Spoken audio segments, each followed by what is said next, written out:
Hello. So, you guys may have noticed here lately I've been a little bit absent from social media, and when I do go on there, I'm being cryptic. But, there's a reason for it. I'm not just blowing you guys off on purpose. I've had a little bit of a rough week. I'm trying to think how to phrase this. So I guess to start, just give a little disclaimer of why I might be having a hard week just in general, regardless of what actually has happened, in real life. I suffer from major depression, anxiety disorder, all kinds of fun stuff. I figure there's no point in being hidey sneaky with that kind of stuff. I mean, you listen to what I say enough, you'll figure it out. But I had a situation occur at school to where I kind of had like a miniature mental breakdown. Not super, super terrible, but I wasn't leaving the house. I wasn't talking to anybody. I wasn't calling anybody. I wasn't texting anybody. Which is very unhealthy. But, I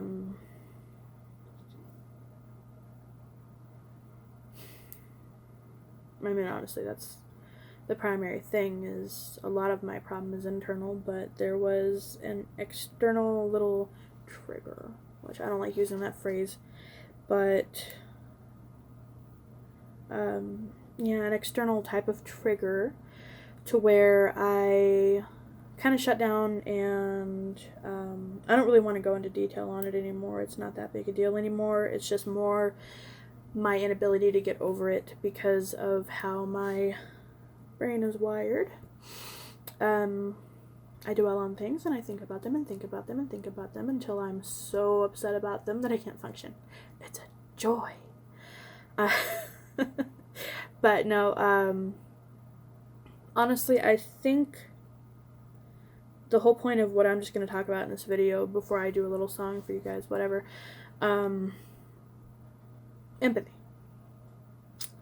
I think that's going to be like my key point for the rest of the year to try to express more of and encourage in other people, because a lot of the situation that happened at the school with me and some other people, I think could have really been avoided if there had been a little bit more empathy thrown in and a little bit less intentional exasperation. I'm going to school with a lot of girls that are younger. They don't have anything else going on in their lives. And that's not a bad thing. I'm not saying that's a bad thing. Honestly, when you're young is the best time to figure out what direction you're going. I mean, it's always good to get a head start. I didn't get a head start. I had a kid. But I think a lot of the problem that happened might have been avoidable with a little bit more empathy in the situation. Like, for instance, I am not completely free of blame in the situation. I said something that, in my mind, wasn't insensitive or wrong, or, it was something that I don't think about. It was related to racism. Now, of course, I did not say a racial slur. I didn't call anybody anything, because that would just be the worst thing on the earth. I'm not down for that. I may be a little pasty, but I'm not a bitch. But, so essentially it was just, I was having a conversation with somebody about something, and they compared me to Oprah Winfrey. And I don't like her. I don't like Oprah. And I voiced that I don't like Oprah. I don't like her channel. I don't like her show. She's not my cup of tea. That's not to say she's a bad person or that there's anything wrong with her. I know there are a lot of people that love her. Kind of like with Beyonce. Everybody loves Beyonce but me. And people think I'm insane for that. But I just don't really lean towards liking people that are borderline hero worshipped. I figure they have enough people liking them. They don't need me. But I said that I liked her in the color purple. Now, if any of you guys have seen The Color Purple, it's a older movie. It has Oprah. She plays what is her name? Sophia. It's a good movie. But she plays Sophia, and she ends up falling in love with the son of the main character's husband, who is an abusive piece of poopy. And she ends up getting abused by his son, and then she abuses back, and, they end up splitting up. And she's raising her children. She's living with her sister, I think. And this lady comes out on the street, and she compliments her kids, and then asks her if she wants to be her maid. And she's like, no, I don't want to be your maid. Obviously. I mean, why would she want to be her maid? Like, really? It's a shitty job. But it ended up in a situation where she ended up going to jail for essentially just defending herself and being black. That's a horrible thing, but it is what it is in the movie, at least. I know that is nothing okay about that in the real world, ever. It's not even okay in a movie. But she ends up going to prison, and then she gets out of prison. She ends up having to work for the lady that got her stuck in prison to begin with, which is horrible. And there's a scene towards the end of the movie where the main character stands up to her husband. And it's my favorite scene in the whole movie. It cracks me up because Miss Sophia, who has been down and feeling horrible and just... she does a lot of, in that movie, thinking about herself. And in the time that she was in prison, she had to do self-reflection, right? So she's talking to Celie, and she says she knows how it feels now to want to sing and have it beaten out of you. And there was a scene in the beginning of the movie, a little bit further towards the beginning, where Harpo asks Celie, which Harpo is the son of the main character. I'm spoiling the crap out of this movie. I'm sorry. It's really good though. But Harpo asks Celie, who is his stepmother at this point, what to do about his wife because she doesn't listen. And she says what her husband would want her to say. She says, beat her. And he does. And so Sophia doesn't like Celie after that because she felt like it was Celie's fault. So when that scene came about where she empathizes with Celie and she's like, oh, I get it. I understand how you feel. I understand how your life has just been being mushed down and mushed down and mushed down. And for me, she made me feel empathetic. Her acting, her skill, the way she portrayed the character, she caused me to feel empathy. And I count that as a good acting role. She did wonderful. She made me feel, which is, I think, the most important thing that an actress can do. I don't care for her, and that's fine. I also, I don't know, there's a lot of actresses I don't particularly care for. I don't like Angelina Jolie. Shocker. I know. But I don't. I don't like her as a human being. I think she kind of sucks. She's a great mother. She takes great care of her kids. But she's not my cup of tea, and that's okay. You don't have to like everybody. But the problem was that the other person in class thought that what I meant was that I liked seeing Sophia, Oprah, in the subjugated position. And, of course, totally not factual. But I didn't handle it well when she said that because I am extremely sensitive to any kind of racism accusations. I think it's just because I'm afraid of the concept of being racist. To me, I don't understand how you could hate somebody based on their skin color, and I don't want to be clumped in there. I don't want to be in that group. That's not a good place to be. So, naturally, I got defensive, and I shouldn't have. I should have just apologized and said that's not what I meant and left it alone. But I instead got defensive, and I said, no, I like this person, that person, that person, that person. Like people do when they get defensive. They just blah, blah, blah, blah, blah. So, obviously, I am not without blame in the situation. I mean, the big thing was, though, I wasn't thinking empathetically. There may have been something that happened in another woman's life that made her feel like she needs to ask these questions. I mean, maybe at some point somebody mistreated her based on her ethnicity, and that's a horrible thing to do, and if I'd been thinking empathetically, I might have thought about that. but my mind is so far, excuse me, my mind is so far from people's skin tone or where they come from or anything like that, that it's just like my brain didn't go there when I was having that conversation. And I just went right into defensive mode, which started a whole can of worms opening up. I'm sorry, I've got an itch. I'm wearing some really nice slippers and they're a little itchy sometimes. But it opened a can of worms that really didn't even need to be opened if we had been clear communicating with each other, you know?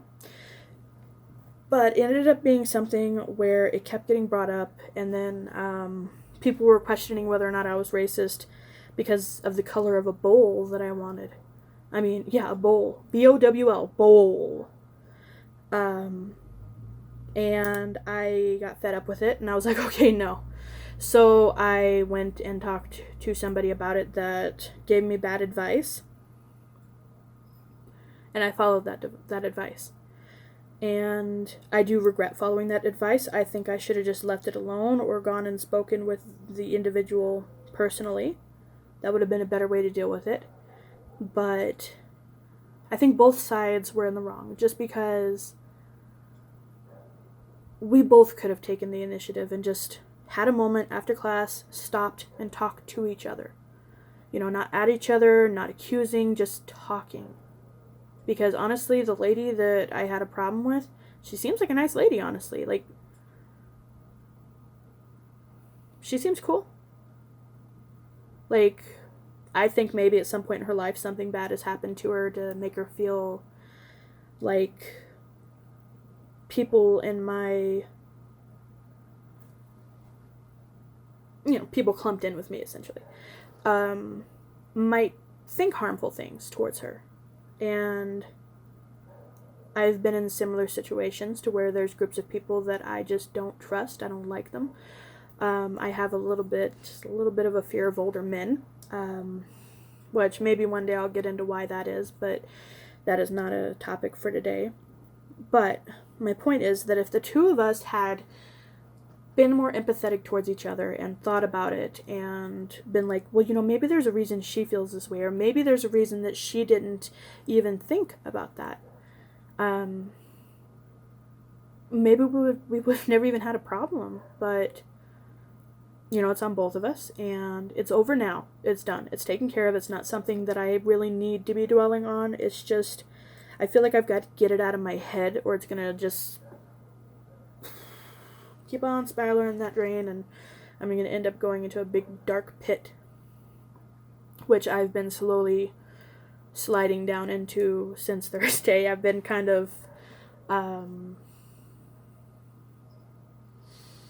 cry over everything since that day. Like, just everything makes me cry. It's ridiculous. I was watching Scream, you know, the scary movie Scream, and I started crying, and I was like, what is this crap? You know? But, no, you know, honestly, though, empathy is kind of something that I think gets missed a lot, you know? It's like, oh, we've been interrupted. That's in Isley's butt. Could you move? Thank you. That too. Sorry. She's a good cat. She really is. But yeah, empathy.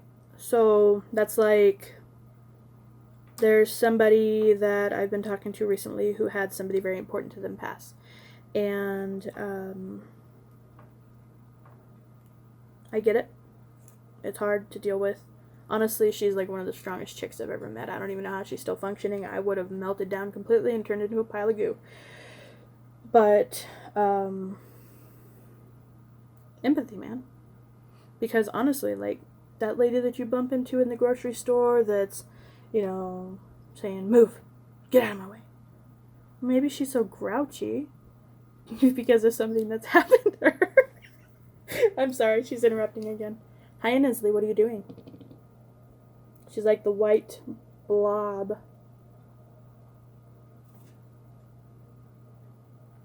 She's still in the way. Would you move? And Isley, go, shoo, move.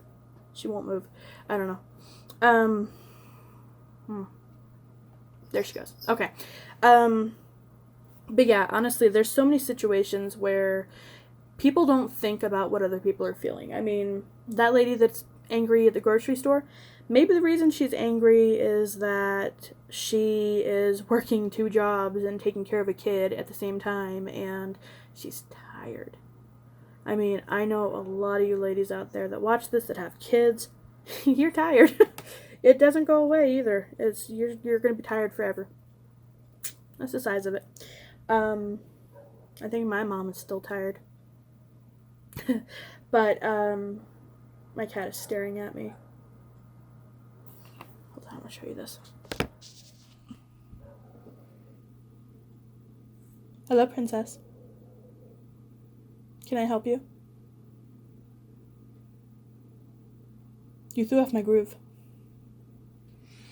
She's actually a really great cat, honestly. I got lucky on that one. Oh, hello. I think every single video, I'm just going to, like, make a habit of dropping you guys because it seems to happen anyway. But, empathy. So, empathy is going to be my big thing for the rest of the year, for as long as possible. When you guys are going about your daily life and you have somebody that's rude or says something hurtful or, I don't know, just rubs you the wrong way even, you know, has some kind of little attitude, think about what could be going on in their lives that make them feel like they need to behave that way. I mean, you know, when I was 13, I used to bully the crap out of everybody. And during that time period, I was moving schools constantly. Nobody was my friend. I didn't have any friends at that point. So I figured if they're going to choose not to be my friend, then I'll make sure that I don't want to be friends with them anyway. So that was one of my little logic points, which I'm playing with little clips. One of my little logic points in my 13-year-old brain, which that didn't make any sense. You can't make friends with people if you're being mean to people. And if you want friends, you should just be nice, you know? Now, there are going to be instances where you can be as nice as humanly possible, and people aren't going to like you. It's just going to happen. I mean, it happens to me all the time. I am a serial doormat.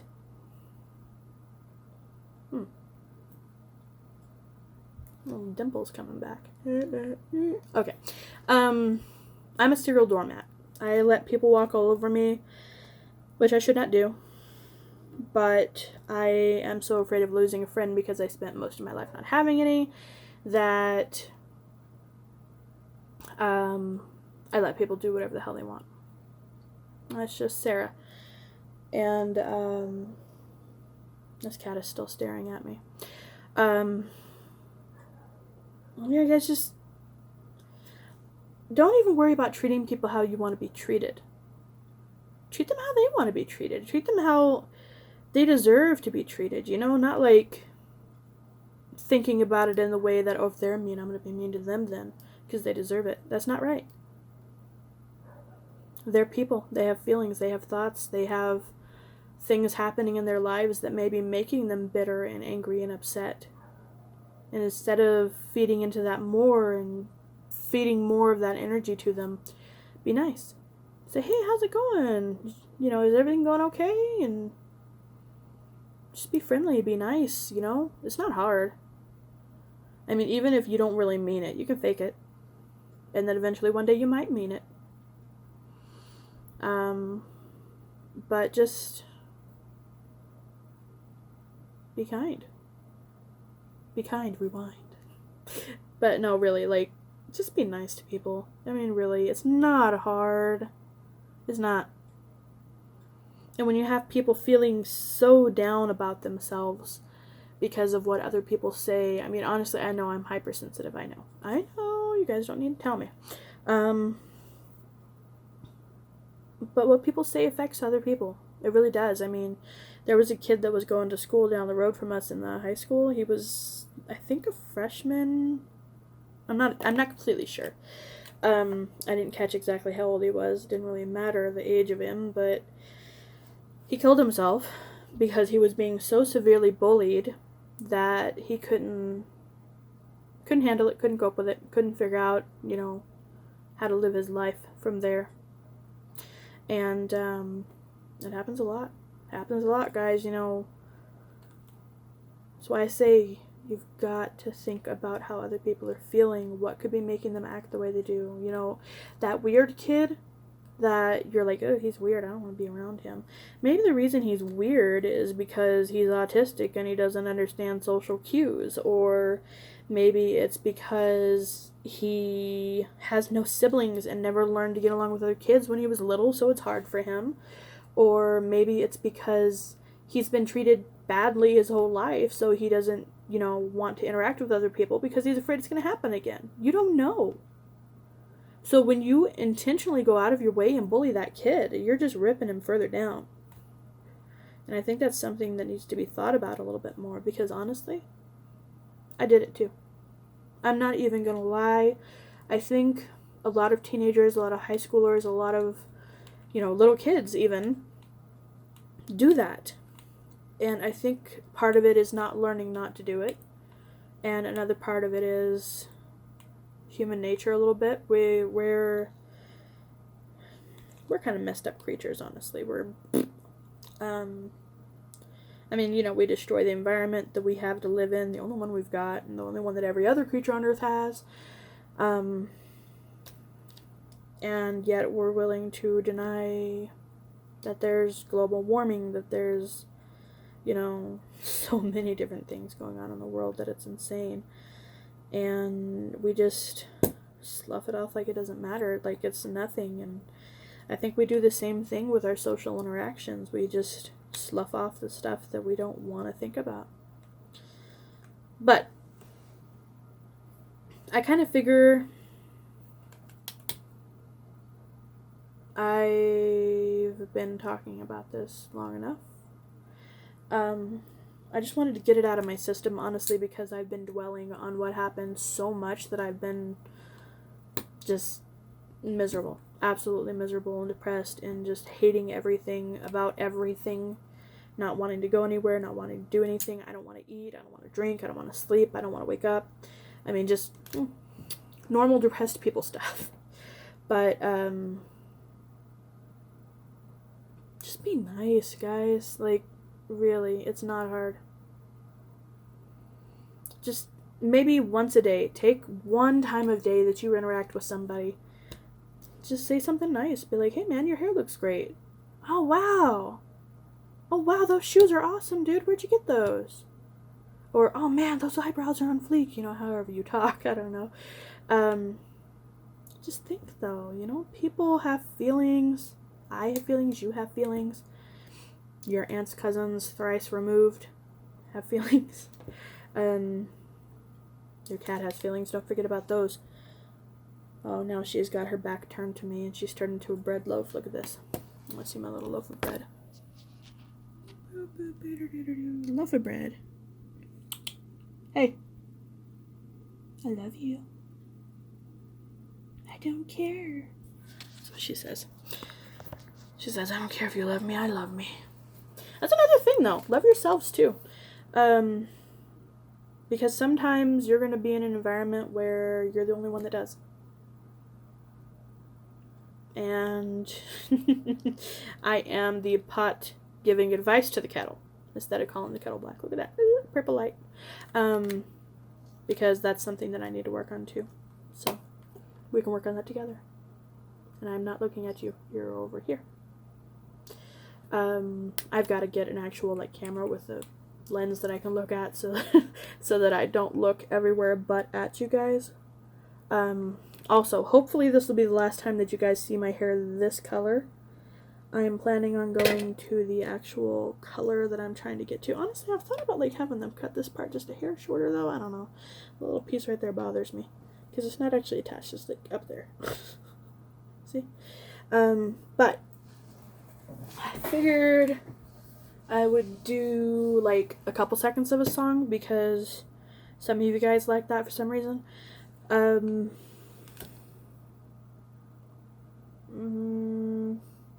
Hold on, I gotta think. I don't know I didn't think about that before I started recording. Okay, sorry. Okay.